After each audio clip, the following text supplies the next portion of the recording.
All right, latest victim on the bench. I have a KT17 Series 2.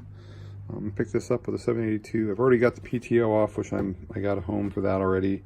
I got the muffler off and the exhaust shroud off, and that's kind of where we're at. Now I know it's got a bad rod because it's only got compression on one side. 100% of the time, that's what causes it on these engines, is a bad rod. And other than that, I think it's a decent engine. I was told it was overhauled not too horribly long ago with all Kohler parts, so it was an expensive overhaul. I'm hoping the crankcase is still intact. So it's got a Walbro carb on it. This looks like a fixed jet Walbro carb because there's no adjustment on the carb bowl down there. But you know, it's not a huge deal. These aren't the best carbs in the world, but they aren't the worst either. They work fine.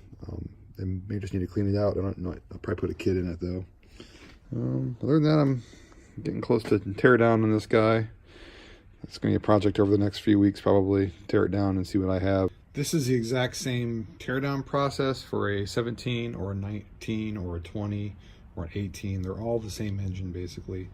It consists kind of overall of getting all the accessories off. So we're going to pull off the exhaust manifold bits here, the intake manifold, and all the electrical stuff that goes along with that, including the carburetor, air cleaner, linkages, all that jazz comes off.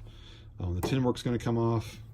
And once that's done, we're down to popping the flywheel, pulling this closing, it's called a closing plate off over here, and then the cylinder barrels, which you can see there's a nut that holds the cylinder barrels on. There's, I believe, 5 or 6 of those around the barrels will be taken off. I'm going to pull the tin work off first. That gives you a little more room to work. That is 3/8 bolts or screws that are all around here. So it's nice to have a tools trowel.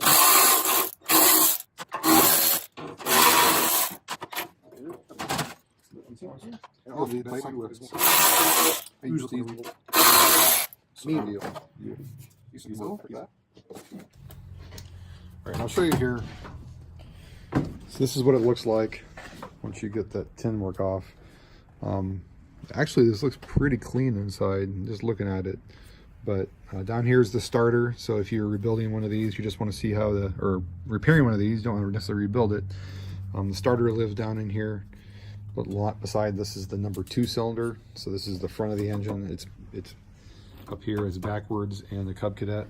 This is the rear of the engine. This sits towards the front of the 782. But just, you know, kind of if you're looking at how things are hooked up, this is kind of what you might see. So the next thing, after you pull the side one off, we're going to pull this little dude here, which kind of covers up where the fuel pump, this is a fuel pump, where that goes. There's just usually a bolt or a screw up here and one up underneath here, holding that on. And then there's a little plate here that kind of runs behind here to there, over the other side, that kind of holds the blower housing on. And then the blower housing has a couple screws underneath down here we need to pull out, and then there's obviously the stuff on the other side that attaches it as well.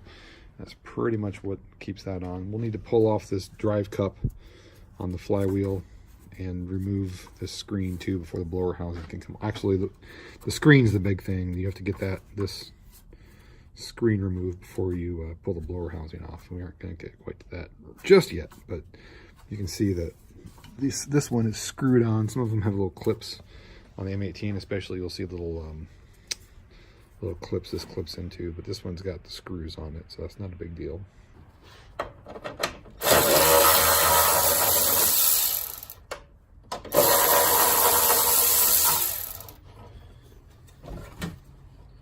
Now this little plate right here, this covers up the gap.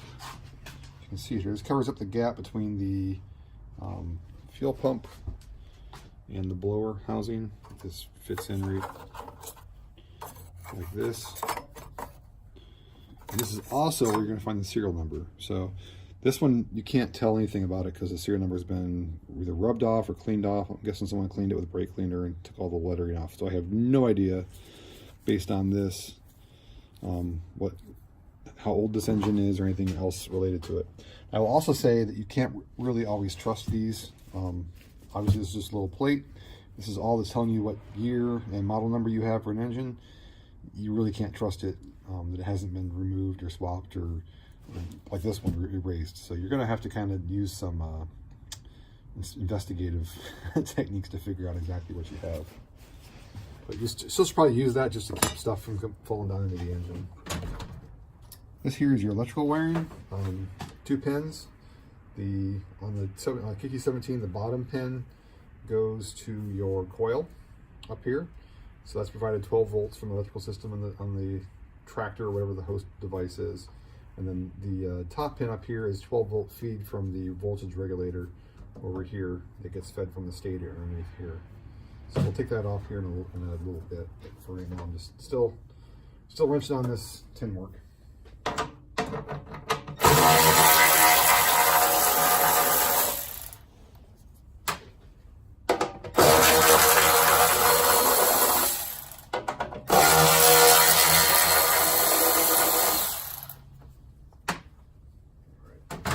Often there are a couple you can't get at really easily with the socket.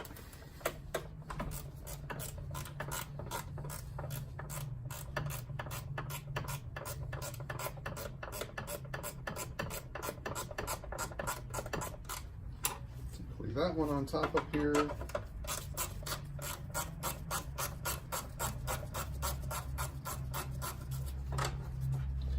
And then there's usually one down here. This one actually is off. One over here on the same side, or on the same place on the other side.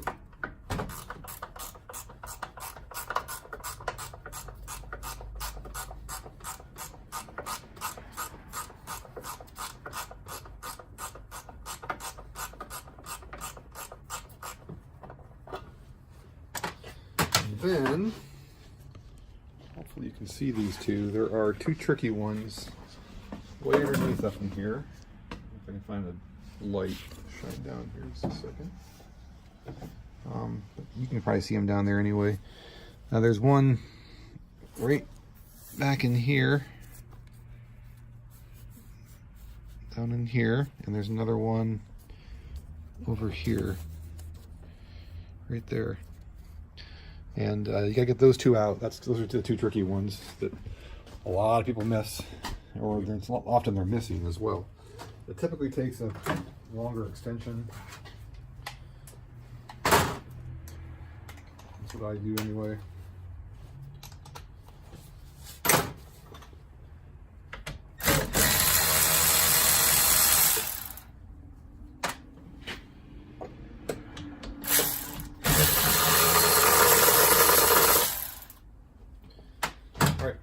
Pull these screws out. We'll see if those come out easily for me.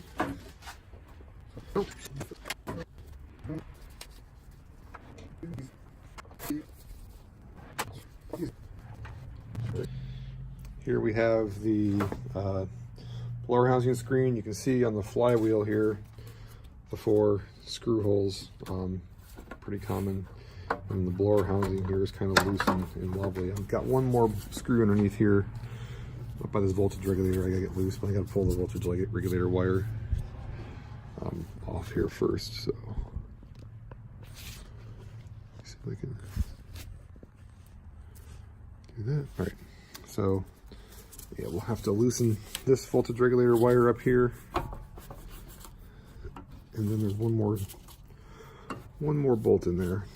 It's right up underneath behind there that I'll have to get at.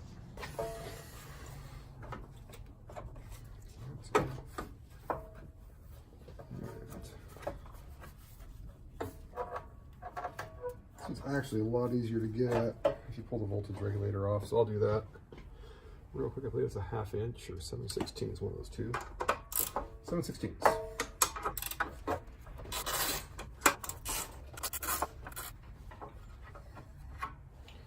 That's also how you replace a voltage regulator. We'll leave that right there for now. That one also looks pretty clean, so and then we're going to pull this last screw out here.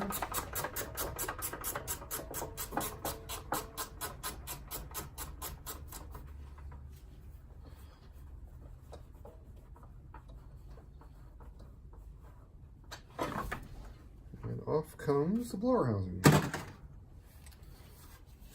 Alright, I'll show you guys what I got going on in here. So this one's actually pretty clean. I'm guessing that the seal is in pretty good shape in here. A lot of times this gets just destroyed. It's got a little bit of dirt and oily gunk in there, but it really is really clean, actually, considering how most of these look. So I'm actually fairly encouraged by this sign so far. This little piece here kind of wiggles and comes out. You can see that mounts, how that mounts kind of behind the flywheel there, and just kind of holds right on top of this guy. Where that goes, just like that.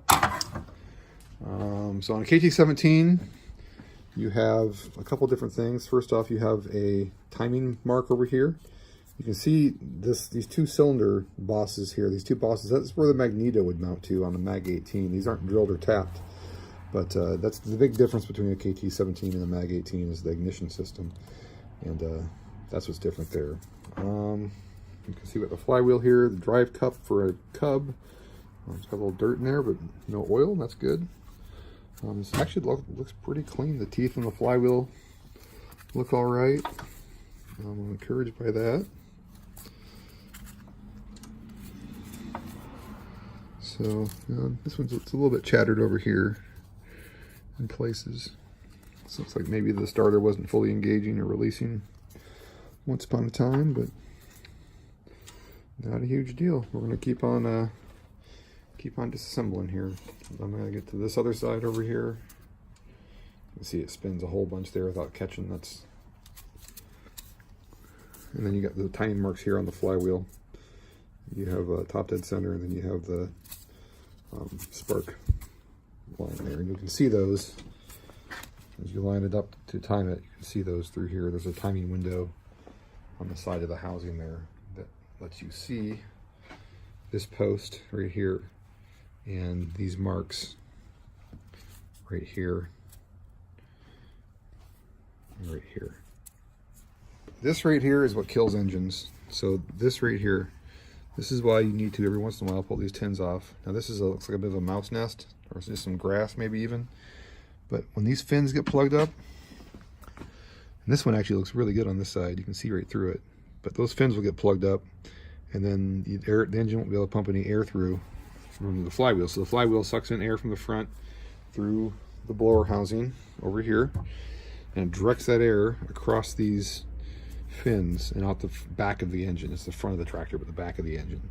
The same thing over here. So if you can't see through there, if air can't get through there, it's not cooling, and that's bad. That will kill these engines. So you need to pull these fins off, or these tins off, I should say. Clean these fins out every so often, or just at least make sure that they aren't full of grass and dirt. So this right here, this sort of thing will kill an engine. We always end up pulling a whole bunch of those out of every single one of these I tear apart.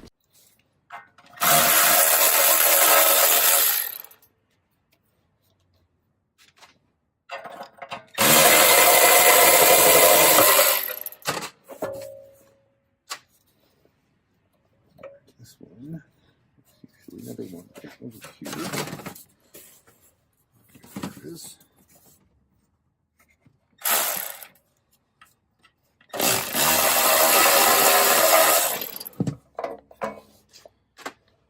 That's loose. Pop that guy up, off, and it doesn't look too bad. Again, I've definitely seen much worse ones. Let's see what we got going on over here.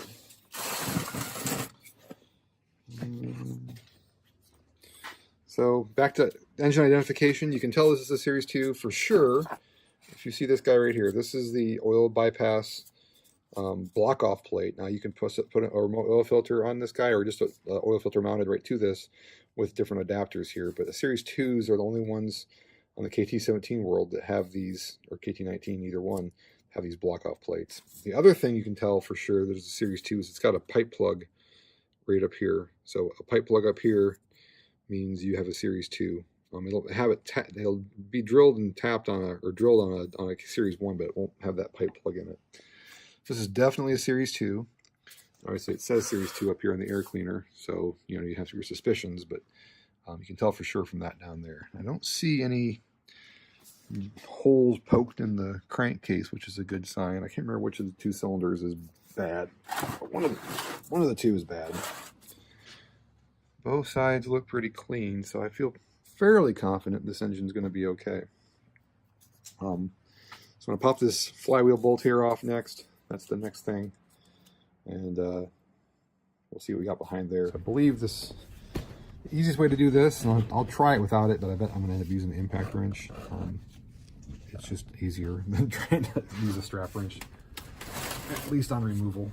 So I believe it's 5/8. I could be wrong. It's 5/8. It's whatever size this is. It is a 9/16. So I'll try it with just a wrench and we'll see what happens. Oh, I already got it without having to get the impact out. So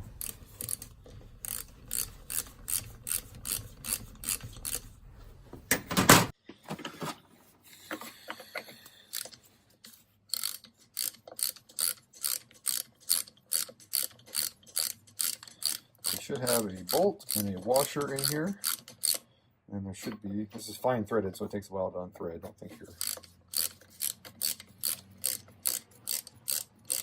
going crazy.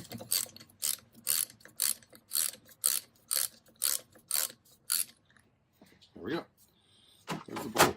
Now this should just kind of wiggle out. There's a little locating pin there. You can see that as I'm wiggling it, but it should just slide right out. There it goes. So often this pin is inside the, usually should be inside this cup, but you can see it kind of stayed in the flywheel. I'm just going to leave it in there. It doesn't really bother me. But, you know, ideally you'd pull that out. So, you know, this assembly here is the drive cup for your adapter. I'm going to put this bolt back in. This is how I pop the flywheels off. I know some people like to use the pry bar method, but I prefer to do it this way. I think it's safer and it's better on the engine. And if you have the right tools for the job, you might as well use them. So what I have here is a bearing service kit, and this works perfect for pulling off KT flywheels. What you need out of this kit is the drawbar thing, the draw rod, and then you need these two smallish ones with the bolts on them. What you do here is thread these guys into these two holes. There's one on each side, and the threads on this kit match up with these. I don't know if that's on purpose or not, but they sure as heck do. Like I'm doing here. Let's put both of those in. Make sure we got them good in there. Then, let's set you down here again. We're going to put this guy on here,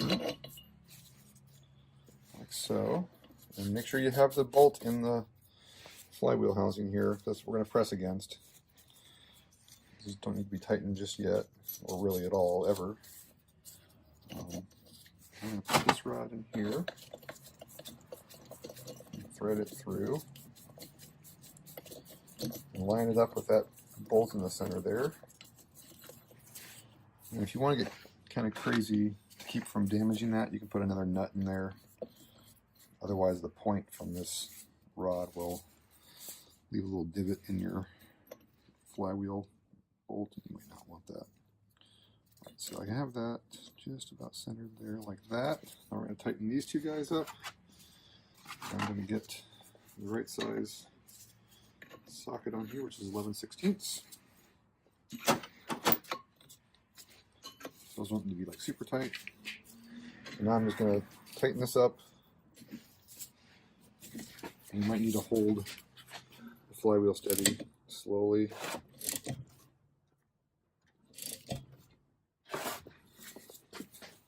Okay, it's coming off center there a little bit, so I'm going to loosen it back up again.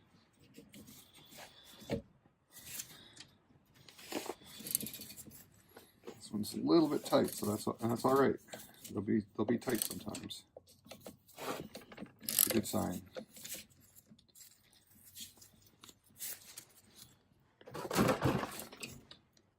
It should just give me a nice little pop here. So there it goes.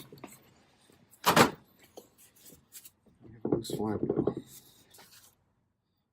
just going to wiggle that. Actually, I'm going to pull this bolt back out first.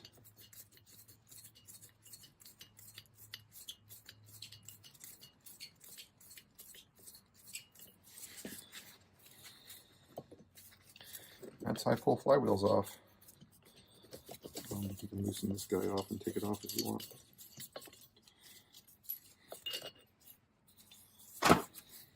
These guys will just throw on thread.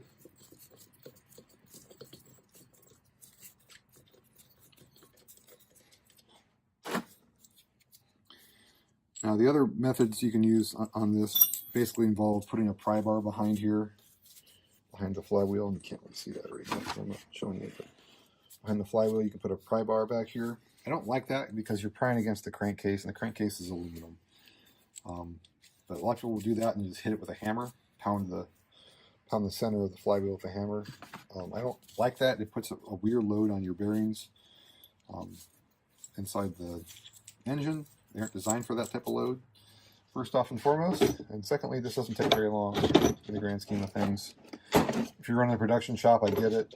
You're trying to do things as quickly as possible. If you're at home fixing your tractor because you care about it and you want to keep using it, take the extra time, spend whatever this kit costs, 25, 30 bucks. I use this thing all the time. All the time. It's probably one of the most used tools for doing these things. Obviously for what it was intended for pulling bearings. But I use it for pulling flywheels, for pulling steering wheels, all that. So I'm just going to kind of let this guy loose. And behind there, we have the stator. So stator is held on with 4 little screws, 1, 2, 3, 4. There is a key on the crank here. Make sure you don't lose that. And then we're going to do a quick inspection here on the flywheel. So a pretty common thing that happens on these flywheels are these magnets come loose. These are magnets around here. These magnets, as the engine rotates, spin around the stator, induces an AC voltage in here, which goes up this stator wire to the voltage regulator, which is on this guy right here. This voltage regulator. Voltage regulator. Yeah, this autofocus thing figured out. Anyway, voltage regulator turns it into 12 volts DC or thereabouts and puts it out to the electrical system on the tractor. So we are inspecting that, but these magnets will come loose, and you can fix it by epoxying them, but you want to make sure that there's no wiggle in them.